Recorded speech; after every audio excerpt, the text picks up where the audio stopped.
Je viens de voir ce film pour la deuxième fois au cinéma et c'était vraiment incroyable. Vraiment, ça m'arrive jamais en fait d'aller voir un film 2 fois au cinéma et encore moins en Dolby parce que ça coûte vraiment super cher. Mais là, je sais pas pourquoi, j'ai vraiment craqué pour le dernier Mission Impossible. En fait, une fois sortie du cinéma, j'avais vraiment cette frustration de me dire que la prochaine fois que j'allais le voir, ça allait être sûrement sur mon écran d'ordinateur ou peut-être sur une télé, mais que ça serait jamais vraiment pareil, parce que vraiment, de le voir dans une salle en Dolby, sur un grand écran, avec le son, etc., ça serait pas du tout la même expérience.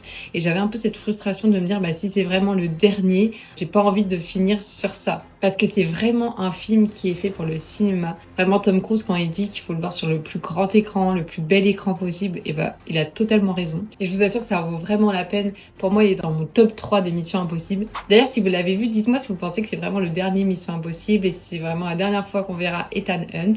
Et si vous ne l'avez pas vu, vraiment, foncez, courez comme Ethan au cinéma, parce que vraiment, c'est une vraie pépite. Enfin, moi, je l'ai adoré. Mais si vous aimez les Missions Impossibles et si vous aimez tout ce qui est les films d'action, franchement, vous pouvez que aimer. En tout cas, dites-moi ce que vous avez pensé aussi du film si vous l'avez vu. Voilà, qu'on en discute un petit peu, ça m'intéresse. Et moi, j'espère qu'il fera un très bon chiffre au box-office parce que franchement, il le mérite beaucoup. I need you to trust me. One last time.